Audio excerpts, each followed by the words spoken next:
Hello and welcome to More with Stumpo with me, the host, Matt Stumpo. Today's episode that I had was awesome. I spoke with Sarah McDaniels. She's one of the coordinators for Isaiah 117.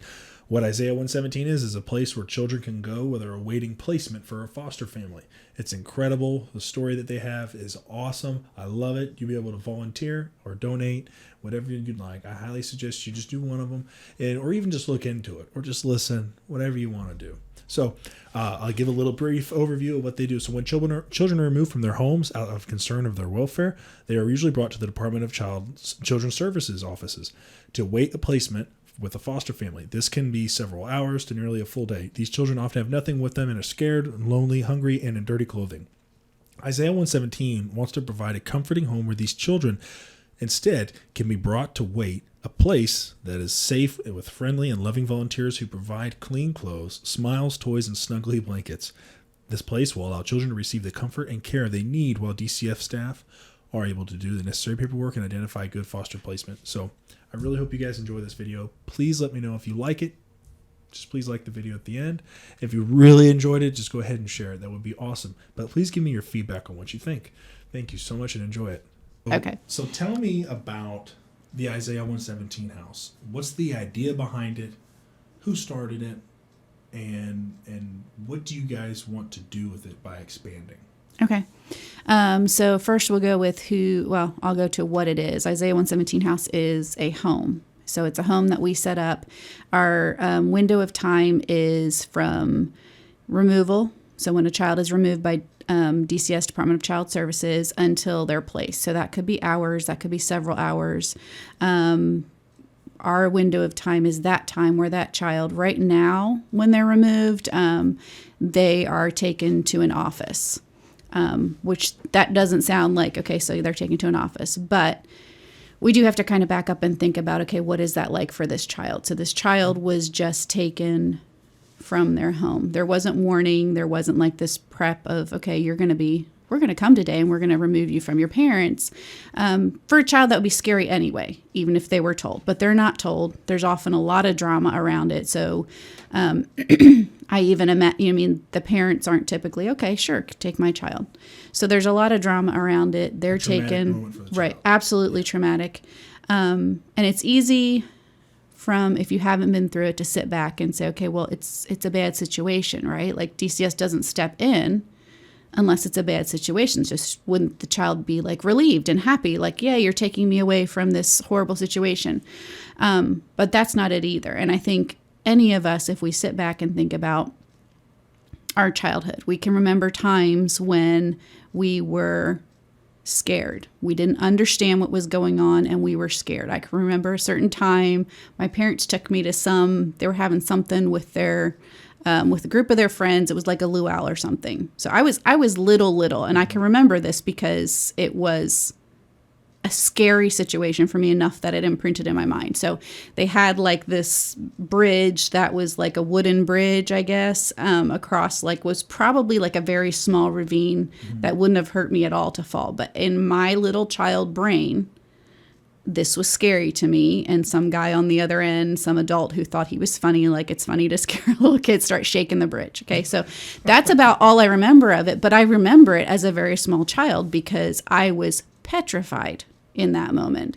I didn't understand what was going on. I thought there was real danger, even though there wasn't, even though all the adults around me knew I was fine.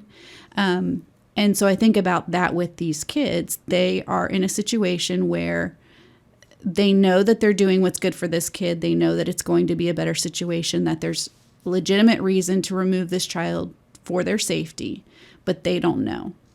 They also don't know that there's something better. So for the most part, I'm not saying no kid does, but a lot of times they don't. This is all they've ever known. And I don't care who you are. Your parents are your parents, no matter how bad they are, no matter how good they are, but you still have this attachment to them. And so this is a hugely, hugely traumatic day for these kids. And instead, right now, what happens is they're taken by a bunch of strangers who they don't know. Police may be involved, which is extremely scary for a child, no matter what anybody's saying to you. These are all strangers to them. They're taking them then to an office space, where they're sitting in a cubicle or in a conference room while, their world has just been shattered, just been turned upside down. Again, even if you haven't been in that situation, I think we can all think of times where we get that phone call or we see that thing happen where it feels like your world just stops. And I remember times in my life, like I said, sitting there and thinking, like, it's bizarre that your world has just been blown up but everybody else's is just going on like normal. Like you can be walking through Walmart, feeling like you're barely functioning because of whatever you just had happen. And everybody else is just like nothing's happened to them. It's a bizarre feeling. And so they're sitting there. People are going about their business, talking about what they're having for lunch, laughing about some joke they heard. Copies are being made, and they're sitting there. Case managers, DCS workers, for the most part, are there because they want to serve the kids. But they're humans, and they can only do so much. So they've got several kids on their case. I think right now they said it's in like the 20s that they have each has on their case per DCS FCM, which is a family case manager. So like when my kids were in, I know it was around 30. They were trying to lessen that. And I believe the last number, I could be wrong, was in like the mid to low 20s. Wow. So each case manager, so they've just had this emergency removal. They're sitting with this kid, and what their job is, they have to find this child a placement as soon as possible. And so they're trying to do that while who knows what other stuff is on their plate. Court, taking care of other situations, maybe another placement that wants to disrupt with all of their other kids that are on their case. They have to make these calls to kinship and to foster placement. Kinship is like family or friends. And they have to try to get someone to say yes. And this child is sitting there. So they might be too young, or they might not be too young to hear every phone call, to hear the case manager having to make multiple phone calls because people aren't saying yes to them. So they feel a rejection. They absolutely can feel a rejection, that everybody. Also, part of what the DCS case manager's job is to try to explain to the foster family or the kinship placement any behavior. So if there's any types of acting out with violence or sexual acting out or anything like that, they have to be able to communicate that so that placement can make a decision. How do you do that when that kid's sitting there? Mm-hmm. How do you do that well? How do you do that in a way that gives accurate information to the placement and not hurt the child? These kids come often dirty, hungry, with maybe just the clothes on their back. So case managers are often getting them food out of their own pocket because they only have what's been donated there. And as a case manager has said to me, that's usually not people's top priority. Like, hey, I think my charitable donations this year are going to go to Department of Child Services. And so they don't have a bunch, so they're trying to also make these kids feel comfortable. I've never thought of that about donating to the DCS. Yeah, most people don't. Yeah. And they I never had either. Mm-hmm. As a government, what would you call it, organization, it wouldn't have occurred to me that you could. But also, I think in general, you do not hear good about DCS. No. I've not heard anything great about it. So anytime you hear from them, it's in the news, and it's because something went wrong, and everybody's blaming them. I still go back to, yes, there's not so good people that work at DCS or don't do their job well. That's also everywhere. That's what I'm saying. There's bad moms. So does that mean all moms are horrible? There's bad firefighters. Does that mean all of them are evil? There's bad apples in every organization. Right. Yeah. But unfortunately, the nature of humanity, the nature of news, that's what you hear is the bad. And I've had case managers say that they don't even really tell people where they work because there's just this reputation, this feeling of, and to me, I would go back to, first of all, with my kids being in foster care, we had absolutely great case managers, still friends. Our kids' case manager is no longer with DCS, but we're still friends. We still stay in contact. And so there are really great people there. And for the most part, I would say nobody is going to get a job at DCS and stay there for years on end unless they have a genuine care and concern and want to do what's best for these kids. To me, there's absolutely no reason you would, unless you actually want to make a difference. As a whole, that's what they want to do. And so, as I got off topic of what you asked, it's all on topic, right? It's all Isaiah 117 house. We're all here talking. So, removal day, our job is to make that less traumatic for the child.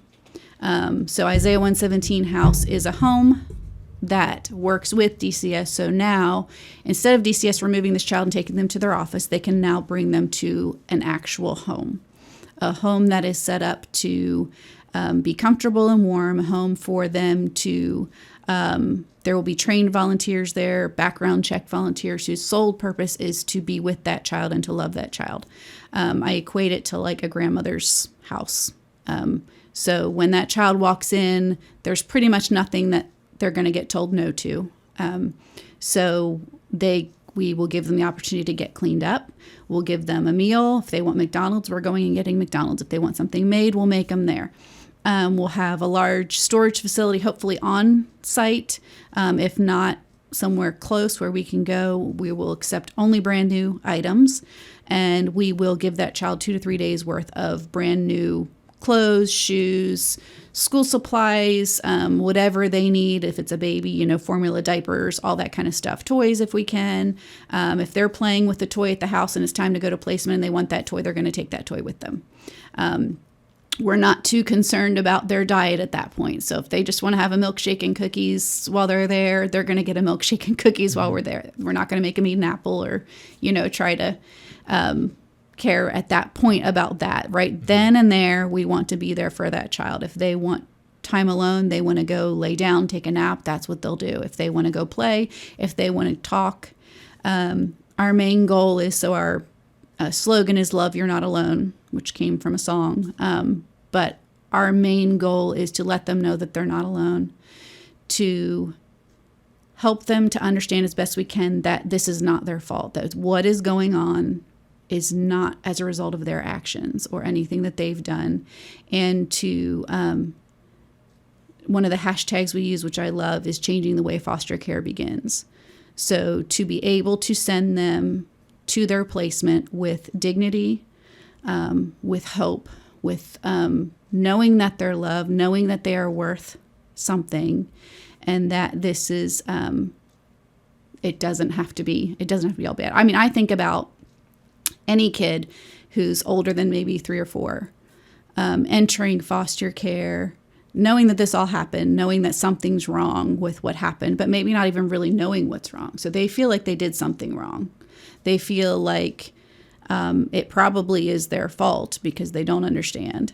They're going with nothing but probably dirty, maybe ill-fitting clothes, just what's on their back, probably dirty, probably hungry. None of us would want to walk into a new situation like that. None of us.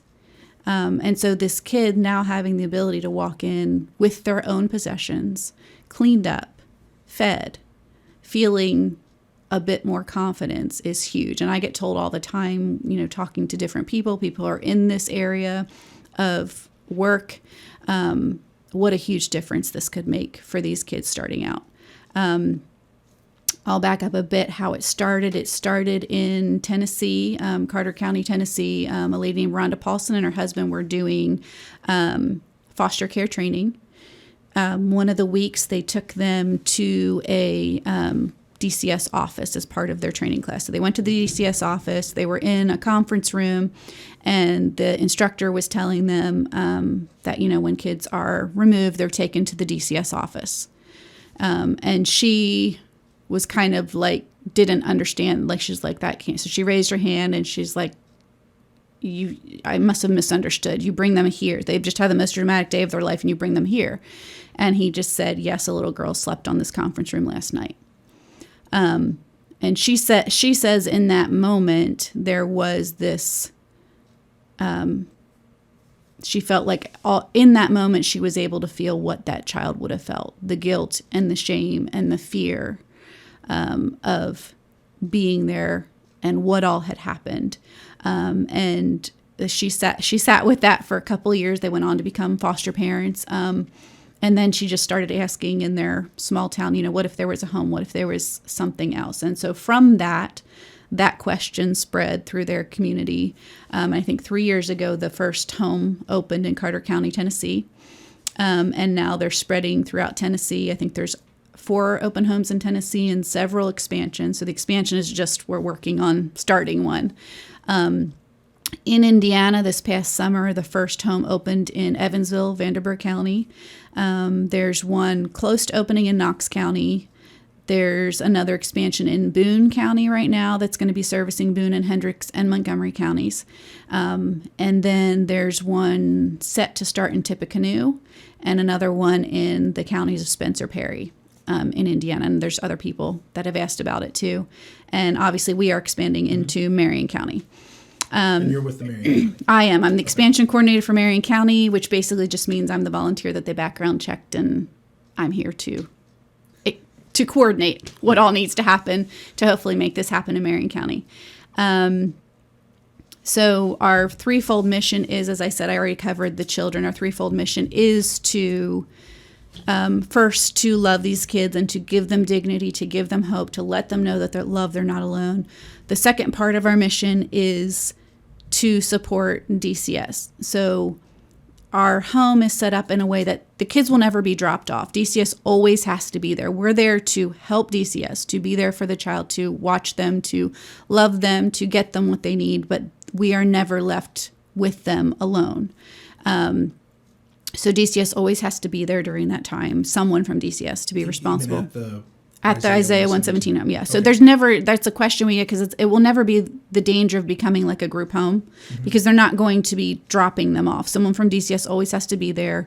Like I said, our main window is removal. Our only window is removal until placement. And that could be original removal. That could be, having to change placements, which happens quite a bit in foster care as well. So if they need to come there while DCS finds them the next placement, they can come there as well. Quick question.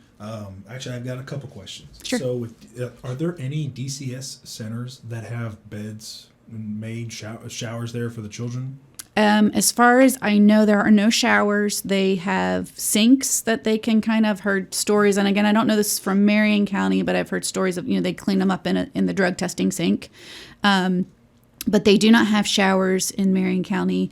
They have cots. And I will say, this question gets asked a lot, and I won't go into that a bunch, but is DCS supportive of this? And I can say absolutely yes. I've even met and talked with Terry Stigdon, who is the director of all Indiana DCS. So I've met with her, talked with her. She was actually at our kickoff event in August. So DCS is absolutely on board and excited about this and knows that it's a need and knows that it would make a huge difference. But they have cots there that they can sleep on, but I do know that Marion County has made a huge effort to not have kids spend the night in a DCS office. So is there someone there with them? Always someone there with them. There's always a case manager, and there's where you think, okay, well, then that's also a case manager who is spending the night in an office instead of home with their family or whatever. But they... So just because they're not spending the night, the removals don't only happen 9 to 5. So if they might not be spending the night, they might only be spending, let's say, 5 hours. But if removal happens at 10 o'clock at night, while they may not need to spend the night, our home will be set up that they can sleep in a nice, comfortable bedroom, not a DCS office. Do these kids go straight from their own home, or wherever they were pulled out of? Do they always have to go to the DCS building for any documentation, reporting, and then they go to you guys? Or do they could go straight to us. They could go straight to us. And with you having volunteers, why does I understand, but why does the DCS officer have to be with that child, even at that facility, with you guys already being there? Mainly, I think liability issues. All the volunteers will be trained and background checked. But I believe also too, just what our mission is we're not there to. So there can be this in all of our lives, this squeaky wheel thing. So if you've got 50 things on your plate, you're going to deal with the thing that is the squeaky wheel. So there could be the danger there of children getting dropped off and okay, well they're taken care of. So then it would become longer than it needs to be. Okay. We're there to help aid in the placements being found quicker. These kids having to spend less time in transition and just waiting for placement. Making it more comfortable for the child. Right. Making it more comfortable for them. And so I would probably have to get back to you someone on that, but I believe that's mostly it is a liability issue, and we're not going to be completely trained to the extent that DCS is. The ultimate responsibility always falls back on them, and that's why our house will be set up with open floor plan, with an office where there will be cameras, so windows, hopefully, depending on how the house is set up, but cameras where they can see obviously every place except restrooms, where they can keep an eye on the child. So they don't necessarily have to be right in the room, right beside that child, but they have to be there and able to still keep an eye, because that child is still in state custody. And yeah, they're a ward of the state at the time. And so that kind of goes to what our second part of our mission, which is supporting DCS, because they also just witnessed this. So we all hear the word, secondhand trauma. They're absolutely getting that. They're witnessing what's going on. They're not getting the love in this situation either. They're the stranger that's pulling this child away, maybe getting kicked and hit, and in whatever trauma that they've just seen, whatever has been said to them. And so when they walk in the door, if they want a cup of coffee, we're getting them a cup of coffee. If they need a meal, we're getting them a meal. We'll have the office set up with everything that they need to do their job. So chargers, docking stations, any forms that they need, printers, we will have everything there so that they can do what they need to do. They now have a space. So they now have an office where they can go to make those difficult calls. Where the child doesn't have to hear it. They have a space to go if they just need to take a breath and just say, okay, I just need to sit here for a minute and get my head clear so I can do what I need to do. That's a high anxiety situation. Oh, absolutely. Which is another reason why I say, why would people stay in this? Mm-hmm. If they were all evil and just having some kind of like conspiracy to do evil to children in our community, why would they stay there? They're not getting paid, the millions of bucks there to be there, and they don't have. They get a lot of hate from a lot of sides. I've sat in court and watched my kid's case manager get yelled at by the judge because of something that wasn't his fault. Now, from her standpoint, DCS messed up. But I know the situation, and I know it wasn't his fault. I mean, I've seen them get yelled at by, bio families, by foster families. Everybody is. They have a tough job, and there has been, again, I've been told it's improving, but there has been a high turnover rate because of that. So what if we step in and we start supporting these case managers and we start helping them see that they are appreciated, that, our slogan again, that love, you're not alone, and that people do see what they're doing and do appreciate what they're doing. What if that makes more good case managers stay longer? That helps the kids. Mm-hmm. And the third part of our mission is to then support placements, whether that's kinship or foster. So that support comes in the form of this child. Now you're being called to take this child or these children. Now they're coming to you clean. They're coming to you fed. They're coming to you with their first lice treatment if that's an issue. They're coming to you with 2 to 3 days worth of the things that they need. So now you don't have to run out. You don't have to say no because you can't afford to go get it. You don't have to say no because you don't have the time. The child's not having to wait longer because you have to go first gather all these supplies to be able to bring them to your home. When a child enters foster care, there's a lot of stuff that needs to happen in those first few days. Providers, court dates, all kinds of stuff, doctor's appointments, that has to happen. So now, instead of that and trying to get everything they need, they can wait a few days because that child has what they need. We've worked with, as far as an organization, worked with different organizations in the community to be able to provide things like beds. So if grandmom says, yes, I'd love to take my 3 grandkids, but I don't have the bed that I need. I don't have the crib that I need.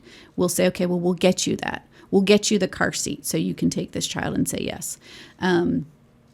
And actually, Ashley Furniture has worked in Vanderburgh County to supply every time there is a placement that needs a bed. They've given them a bed since they started, and all of the bedding and everything, like the whole bed. Like, it's not just here's the mattresses. They have the bed, they have the bedding. Yeah, everything that they need. That's very cool. Corey Paulson, who's Rhonda's husband, reached out to Ashley as the corporate Ashley, and they've committed to, in 2021, donating 300 beds to Isaiah 117 houses. They're still working out how they get those, where that's all going, but that's huge. So now a foster family can say, okay, you need a bed. Well, you get a bed. Grandmom, you need a bed to watch your kid or aunt or uncle or whoever.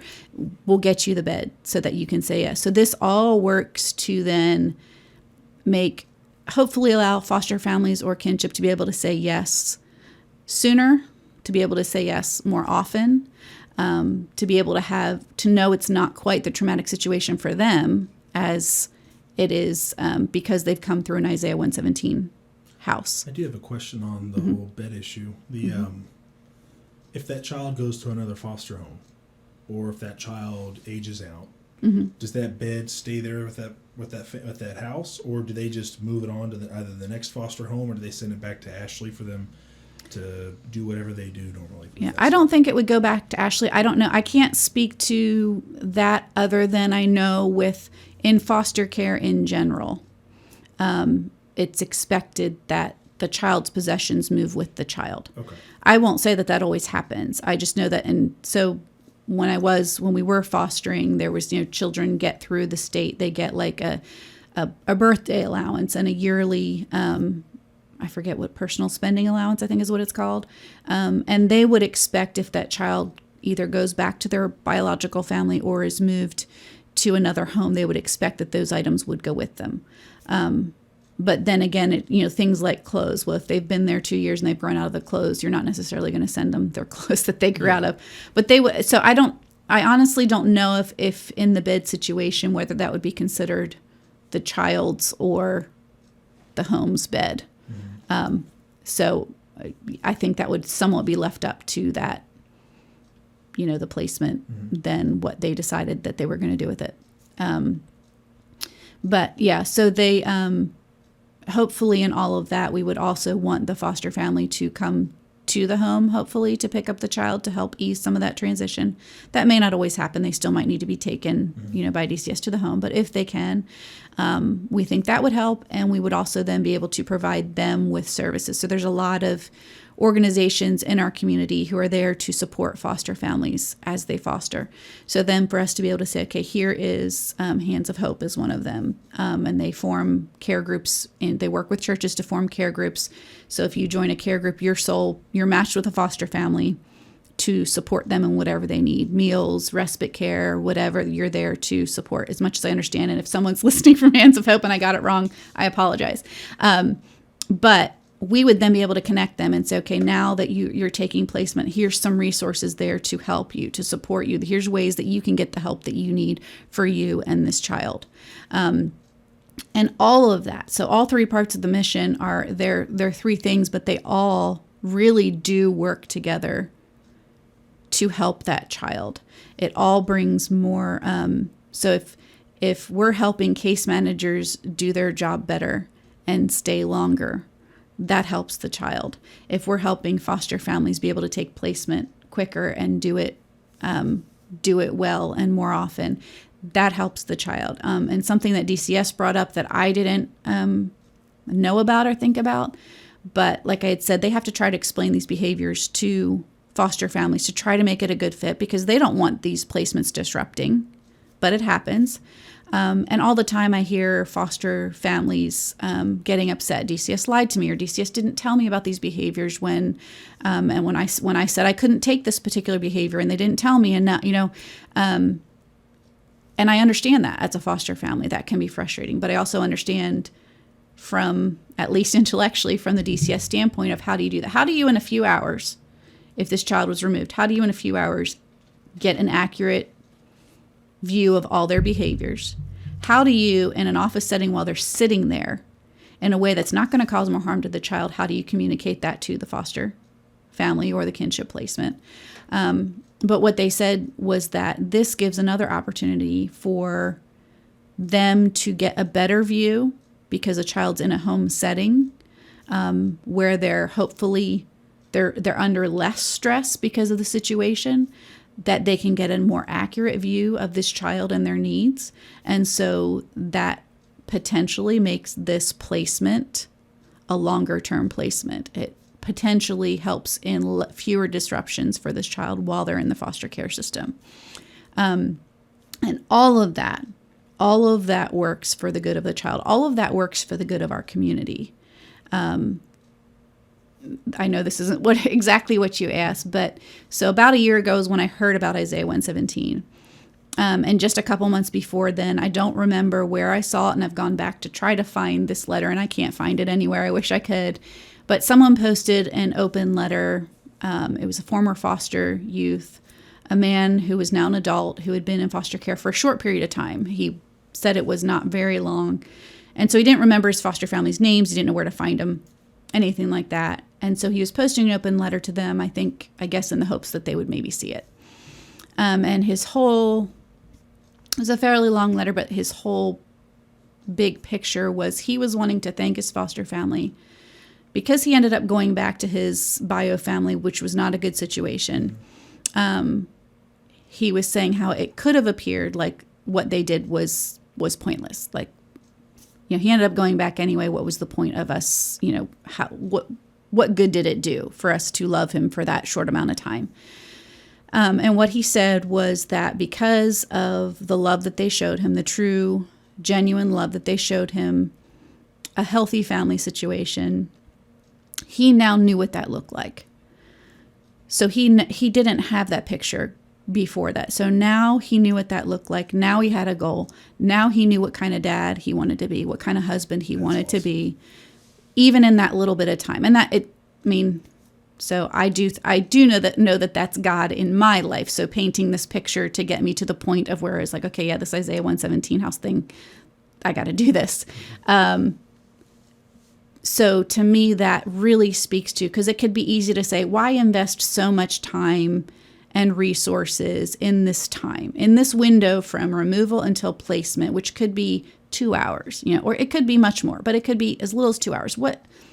Is it really worth the time and the resources to love these kids that well in that time, to get them all these brand new things? You're like, what, is it really practical? And I keep going back to that.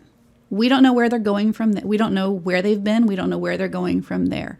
But if in that window of time, we can show them what love actually is, if that window of time, we can show them that it's not their fault, the ripple effect of that. We're told all the time, the foster care system, a lot of it's the cyclical thing. So they're stuck in the cycle of what their parents have done, their parents have done, their parents have done. But what if that's broken by them being in the house and seeing, wait a minute, this is not normal. It's not normal to be in foster care just because, all these families and everybody I grew up with, it's normal. Things aren't, it's not to be, if you're into foster care, it's not because things are going great and you're in foster care. There's usually there's always something that there's something going on. There's an issue with that, and to get the child, don't mind me interrupting. No, you're fine. Hopefully to get the child to recognize that, hey, this is something that's not normal for a normal family to go through, and this is a situation that they've noticed that either the reaction or the outcome has been extremely negative. But so that's why we need to get you out of the situation to try to get you put into a healthier situation for your future, for the better growth of yourself. Right. And I think it's really awesome that the Isaiah 117 house has really stepped up in that. Yeah. I mean, that is what jumped out to me about it. So while my kids were in foster care, I've always been a baby person, a kid person, all of that. And God's used a lot of things to get us where we are. as far as my husband and I and how we're involved. But particularly through the foster care system, I've always wanted a lot of kids. But as we were doing the foster care and adopted number 6 and number 7, I didn't feel that urge like I needed to have more personally. God could still do that, and I'm open to whatever, because that's always More the best. children? Yeah, that's always the best if that's what God wants. But I'm not actively desiring or pursuing more children of my own. But as I was in that, I've known for years, my husband and I have known for years that that being involved in this area was always going to be a part of our lives. We just don't always know how that's going to look. So is it possible we'll become foster parents again? Sure, that's a possibility. But as I played around in my mind a lot of times through now seeing all these providers and everybody being kind of more on the inside of what goes on in foster care, I would often, think in my mind, okay, well, maybe this is something that I could do when these kids are, when we adopted them and they're a little bit older, maybe I could do this, or maybe I could do that. Maybe I could be a CASA, or maybe, like I said, being burdened for our kid's case manager and watching, the stress that he was going under, to do a good job. He was awesome, but the stress that he was in, so then my mind would be like, hey, well, how could I help there? Could I I can't go in and overhaul DCS. Could I go be like an administrative assistant? And so what could I do? Where could I fit to do something? And I've seen all kinds of things, all different ways. And I just thought, okay, well, I've got time. We'll see what God does. When I read the article about Isaiah 117, it definitely jumped out to me a different way and one of the main reasons is it's not something that's being done right now. There's not anything like that in Marion County. And for me personally, it spoke to all of the areas I wanted to support. I want to support the kids, but I also want to support the case managers. And I also want to support the foster families because I've been there and I know how hard it is. And I know foster families who have been doing it way longer than we did. And I've been in much harder situations than what we were in. And so it's not there, and it does speak to all those areas, and it does, I believe, can have a huge ripple effect in our community. Saying all that, we are not contracted, funded by any state funds. All of the houses that are open, we're all completely community supported. So this is all going to be funds that the community raises and contributes. Other than 1 or 2 paid employees, program coordinators that run the house will be everybody else is volunteer. Really? And so this is a huge way for our community to come in and to be invested and to make a difference, because I truly believe a lot of the issue is that we don't see it. And so we know that there's these kids out there, but we don't, so my son was adopted from Ethiopia. And so there's street children there. There's orphanages, there's street children. There's no doubt that there is an issue. In our communities, we're not seeing it in most communities. So you could have 10 foster kids living on your street and not know that. You could have children who need to be in foster care on your street and not know that. And so bringing people the awareness, first of all, of just stopping and thinking how traumatic this time period is for kids. And then the understanding that we can step in here. This is what Isaiah 117 House does, and that it can really make a difference for these kids and how them walking into this difference. So maybe if they're walking into that home with less trauma, then maybe they're not having as many behaviors. Maybe that transition into the foster family is not as traumatic. Maybe with less behaviors, there's less disruptions and there's fewer. It just can really impact that. It really can bring the community together, I believe. I do believe there are a lot of people who want to help. They genuinely even believe they should help, but have no idea how, because they maybe can't be foster parents or a CASA or invest in that way, but they want to help. And like I said, it's not like you can necessarily go see if you don't know a foster family, or how do I even do that?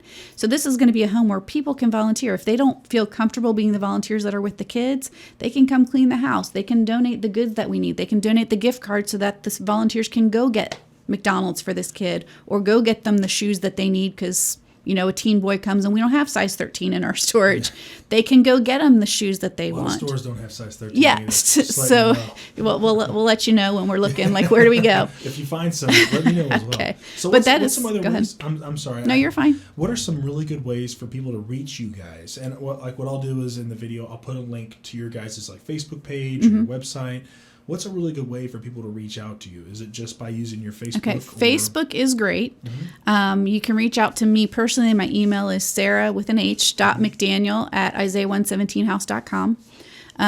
That's a great way to reach out. We do have a newsletter that you can sign up for. That's obviously not reaching out, but to kind of keep informed. We have a newsletter that you can sign up for on the main website.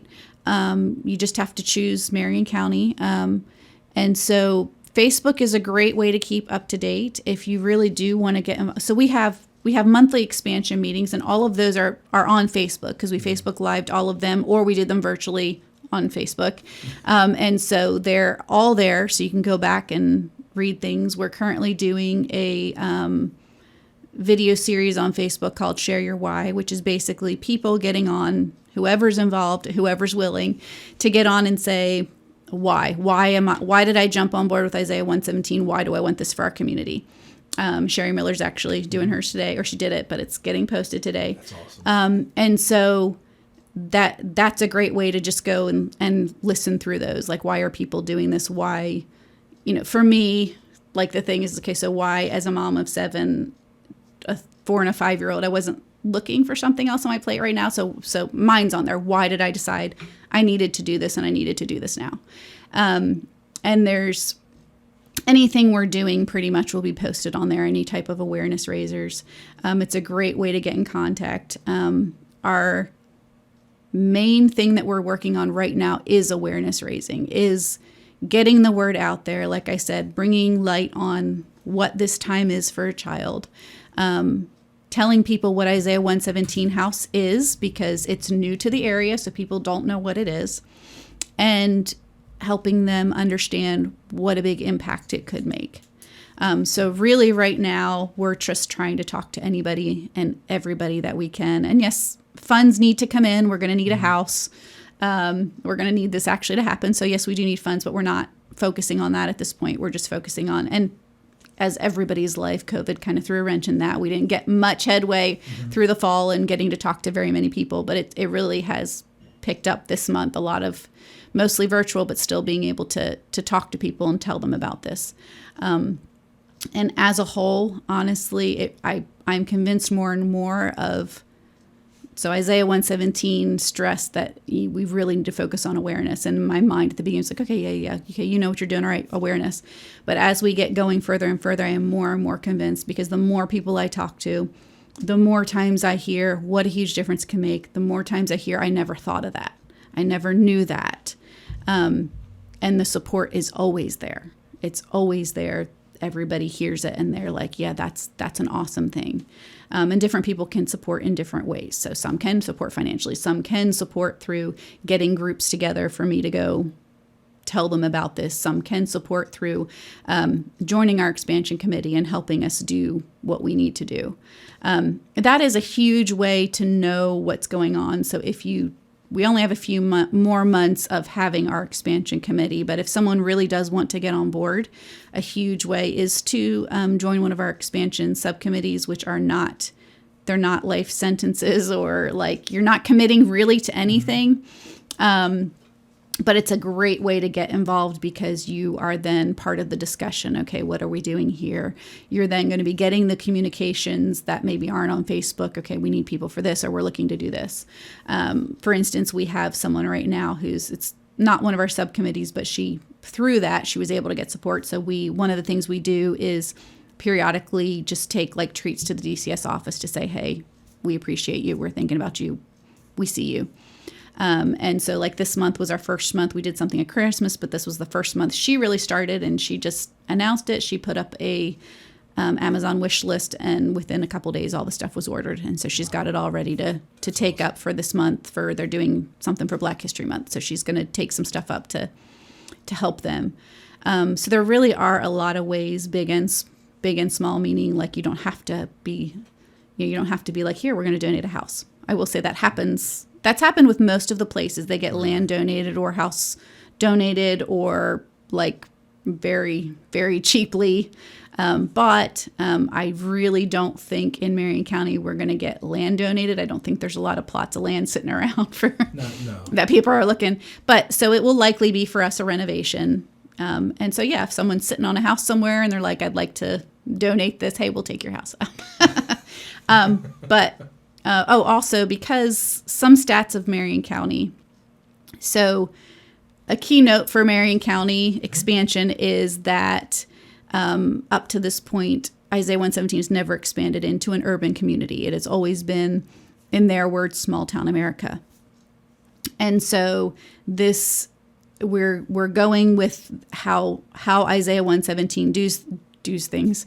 Just been talking too long. Hey, no, that's why I say worse things. Like I tried to say the word decontamination the other day. Oh, nice. On our firefighting podcast, I butchered the word. So at least you can come back and correct it, right? Oh no, I didn't. I just kind of went along and I was just like, I'm not saying it again. Just use something else. Yeah, so don't think of a new word. But so they have a way that they do expansions, and that's what we're doing. But we're also finding that some things are different and are going to have to run differently because we're in a different community. So we do actually have 2 new expansions going to be starting in Lynchburg, Virginia, and one in, I believe it's Jacksonville, but it's Duval County, Florida. And so I don't know about those counties, but I know with the Tennessee counties and the Indiana counties that have started or expanded, the largest one so far is Vanderburgh, Indiana.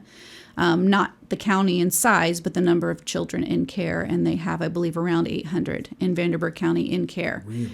And I know that they're fairly busy. How many children normally would go through an Isaiah 117 house? So like per with week 5 open, so I actually did ask that, knowing Vanderburgh was the next largest, I did ask them so they've been open since the summer, what their average is. And obviously that can vary. So you might have, one month and then have a ton, so that you don't really know. But she said the average for Vanderburgh County for the time that they've been open is about, I think, 12 or 13 to 15 a month is how many they've had come through their home. I recently was able, so in comparison to 800, Marion County has over 3,400 children in care. Because of the size, because we are a home, because we cannot, one Isaiah 117 home cannot service all of Marion County. We are praying that this one we're working on now will be the first of more. In Marion County? In Marion County, okay. Which that's new too. They've never done more than one in a county. And some counties do more than one county. But Marion County definitely could use 4 or 5 homes. DCS right now in Marion County is split into 4 offices, north, south, east, west. And so we knew early on we would need to partner with one of the offices for the first house because of size and because of location, because we ideally are within 10-minute drive of the office because it needs to be usable for them. We also work with DCS to make sure that when we're building or renovating the home, that what we're doing works for them. And so we knew we would need to work with one office. So all that to say, we are for this first house working with DCS West. So all of Marion County over 3,400 in care. DCS West, just the West office, has over 1,200 in care. And those are big numbers, but it doesn't really speak exactly to what we do, because not all 3,400 that are already in care, or even all 1,200 that are already in care, once we get our doors open, would actually come to our house. Yeah. So recently we were given the permission to get the actual numbers from West of kids coming through the home. I do need to give the disclaimer, these are estimated numbers. They've not gone through all the checks and balances of a government office to say for sure these are the numbers.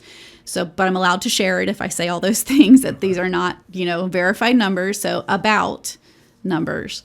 So for January, DCS West office had about 32 kids come through. So those are the kids that, now obviously if 20 of them were in one day, we couldn't have done the 20. But theoretically for the month of January, we could have served 32 kids if our doors were open. And so knowing that that's a significant jump, that's basically double what the largest county has so far. So we're learning as we go. Some things are going like all the other counties should have. Some of them are going differently. We're probably on the slower end of raising awareness. Marion County's restrictions with COVID have been some of the tightest. And so, a lot of the ways that we usually would raise awareness, so we have T-shirts that we sell, and lemonade stands is a big thing for them from some of their history. I guess the first summer that they were open, some kids in Carter County decided to do lemonade stands to raise money, and they raised, I want to say it was like $5,000 or something that summer in lemonade stands. So that's become part of who, some good lemonade. yeah, that's become part of what Isaiah 117 House does. In awareness raising, we sell these T-shirts, and we do lemonade stands. So we're doing. You guys will post all that stuff. We do. We're actually T-shirts. We're actually this weekend started yesterday and tomorrow. We're doing their Wrights Gymnastics has their tournament at tournament or tournament. I'm from out east, so I don't say it like everybody around here says it. Over at the Gathering Place. So they're over there selling T-shirts, raising awareness. On March 6th, we're trying to get a community-wide hot chocolate stand. So it's winter. People aren't really wanting lemonade. Yeah, so what we're asking for that is anybody going out anywhere. So you could go to a business, you could go to a sporting event, you could do it at your home. We do want kids to be involved. Somehow it's a great way for kids to get involved. Plus, I know there's some legalities with like serving food and adults that can be an issue. So if kids are involved, if it's kids, it can be fine. But we're trying to get as many as we can in that day to get out there to raise awareness. Yes, we'll be selling hot chocolate, but that's minor. We're really trying to We're really trying to get the word out there of who we are, what we're doing, and the difference that we can make, and how important that difference is. And so I think right now we have 5 or 6 stands that are ready to do it. She's trying to get 20 up for that day. And businesses can put these on as well. Businesses could do it, or you could call a business and said, hey, can I be outside your place of business to do this day? It doesn't have to be actually like a cup of hot chocolate. That could be tricky with, keeping water hot and all that. It could be something like a bottled drink. It could be, I've seen those hot chocolate bombs anywhere. You could try doing that. You could, even like we talked about, it could be a cup with a hot chocolate packet and a little bag of marshmallows for them to take home and make their hot chocolate. It doesn't really have to be, a true. And everything, people are going to be afraid to touch it all. Right, and so there is that, and I know places right. We'll have lots of hand sanitizer, and they're actually doing it like a competition. So whichever one raises the most money that day will get some. It won't be anything spectacular, but some Isaiah 117 stuff. But again, it's mainly awareness. We're seeing the doors opening to Marion County as far as it's actually starting to be able to get in there and be able to spread awareness there. And it's been exciting. Like I said, I love talking about it because I'm passionate about it, and I know it's something that's good and can make a big difference. And so we're seeing more opportunities. The way people can get involved as well is just talking about it. Tell people about it. Yeah, sure. If you can give financially, great. Like I said, we're going to need that.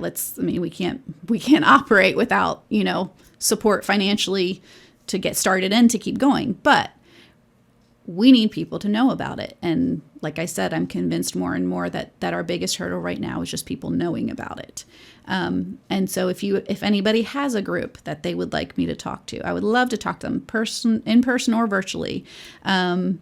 Or if it doesn't have to be a set group. You might have a group already a community group, or it could be anybody. It could be a sports team. I'll talk to anybody. Do you guys work through a lot of churches? We've tried to, but that's not, again, with COVID, there just hasn't been that opportunity. Historically, with Isaiah 117, yes, that's been a huge thing. It would sound like churches would jump on that real quickly. And there are some, but there hasn't been opportunity. Like I've had people, this wasn't a church, but I've had people who, like Indianapolis Kiwanis, they're ready to get me to come in and talk to them, but they want to wait till they're meeting in person. Well, that's not happening yet. So this has been a while. It might not. So that's been a few months of well, when we meet in person, we want you to come share. And some are willing to let me come in and speak virtually. We actually do on March 3rd have a pastor's breakfast. Actually here in New Whiteland, but a pastor's breakfast. Really anybody. It could be any pastor staff. Rhonda's actually coming up from Tennessee to speak for our pastor's breakfast, and I'm hoping that's going to help with a lot of churches getting an idea of That would be so helpful. what we are. More churches involved in that. I hope so. Yeah. There's a huge donation center. I mean, statistically speaking, churches, Christians, they donate more than any other group out there. Right. And for what you guys seem to be doing, something pretty amazing. And I think a lot of churches should get behind that to really help out the community. Yeah. We do a lot of stuff, out of country, which is still amazing, going and helping other people in other countries. But also, I think there's a huge there's a broad spectrum to be helping people out here as well. And there is the need here, especially with kids, right? Especially with children. That's going to be huge. And if churches jump in on that, if you get a couple churches jumping in on that, right? And if you guys go to a church that you think you're looking for places to help out, I mean, Isaiah 117 sounds like it'd be the perfect opportunity to be able to help out local children as well. Yeah, and I've heard that a lot too. I've heard a lot of people. I think Sherry even says that in her video that a lot of people have said as they've gone, either they had already heard about, so back in March, there's a Facebook show called Returning the Favor. Mike Rowe did it. Love him it's actually, Facebook just dropped him. Yeah. They canceled but back in March, so March 9th of 2020, they aired a show that they did on Isaiah 117. Mike Rowe was down there, which is an awesome thing. And their awareness, so people then 35 states, 2 countries reached out after they, saw this video on Isaiah 117. And there is this need for people to talk about it. But because of that awareness now, there are more people reaching out. There are more people that want to do this. That's awesome. But I do think that there have been lots of times where people have reached out to me and said, "Hey, I saw the video on it, and then all of a sudden, a few months later, I see they're doing one in Marion County, and that's why they've jumped on." Or people have said, "I felt for a while like I should get involved somehow, somehow in this area, but I didn't know how." And then I saw Isaiah 117 on Facebook, and it was like, "Oh, this is it. This is what I should do." And so the work is already happening out there that people want to do this, and communities want to get involved. So this pastor's breakfast, yes, absolutely. If you know a pastor, particularly on the west side, because we're trying to build that community, but any pastor, and particularly Marion County, that would want to come and hear Rhonda speak about it. It's not a fundraiser. It's an informational meeting for them to know more about it. We would love to have them. It's a free breakfast. And all those details, I believe, are on our Facebook page. They're in our newsletter, but you absolutely could email me and I can get anybody any details that they would need. Like I said, I love talking about it, communicating about it. So if you have any questions, ask me and I'll tell you. Perfect. Well, awesome. That's all I had planned to ask you. And I think you did an amazing job. Well, good. So it's easy to talk what you're passionate about. Exactly. Yeah. I think that's awesome. I didn't know that there was that much of a need, especially here in Indianapolis. And when I saw Sherry is the first one that I saw posting about it, and I was kind of like, hey, what's going on with that whole Isaiah 117 thing? Not just me just having this podcast. It's just me being just a nosy person anyways. And how passionate she was talking about it. I was like, wow, this must be something that's actually pretty cool. So I'm really glad that I was able to get reached out by you guys and able to come here and talk about it. So I really, really, really hope that this challenges people to step out of their comfort zone and help out. I know me and my wife will definitely try to do something to help out. Yeah, that'd be great. Volunteer, donate financially. We're always looking for something pretty good to do. Yeah, we would love to have people involved. It's a funny story, which if you hear Rhonda speak, if you go back and hear her thing, so their first house, they got it done and they needed it to be demoed, but they didn't have the money for the demo. So the local fire department actually came in and they demoed the house. And then they decided that they wanted to decorate the boys' room. So the first house in Carter County, Tennessee, the little boys' room is all decorated in firefighter kind of stuff. It was really cool. And she always tells a story about, it's obviously better when she tells it, about how these guys came in and they had like this plaque on the wall of the Bible verse that says, "If you walk through the fire, I will be with you." That verse, and she read it, and they're crying about it, and I just remember she cracks up because she's like, this guy was like, "Well, Miss Rhonda, he just got that off of Etsy, like, he had just or Pinterest or something. He had just seen this and gotten it." But yeah, it's a neat little. That's one of the aspects that's so exciting to me, is because it is a community thing. And so community comes in and community's invested. And if you're there doing the work with your hands, then you're invested. You don't want to just see that get started. You want to see it last if you're doing that. And yeah, so people knowing is huge and people investing is huge, because we don't want this to be a flash in the pan that comes and we're here for 2 years and then all of a sudden we're gone again. We want this to come. We want it to get established. We want it to stay, and we want it to continue to make a difference. Again, to show kids that they're loved, you're not alone. It's a big deal that can change the trajectory of their life. That's amazing. Yeah, That's we're really excited. cool. I really hope a lot of kids are able to go to you guys and get that, because, I mean, just trying to imagine. I mean, I thought I had some traumatic situations as a child from my own parents beating me, from me being a horrible kid anyways. But, like, just trying to imagine on the child's perspective of just being, in their eyes, being pulled Right. away from home, from, like you said, Right. a bunch of strangers, and how scary that is. And then being placed with a bunch of more strangers who are also Right. now all of a sudden being nice to you. Right. And it's like, this is a And they weird have a whole situation. different set of expectations. They're constantly put in situations where they don't. So kids fight boundaries, but all of us want to know where our boundaries are. We don't all want to stay in them. You know, some kids knowing where the boundaries are means I'm going to see if I can step out of them. I get that. But every kid, every person wants to know where the boundaries are. Even as adults, if we're in a job and the expectations aren't clear, it's really hard to do that job.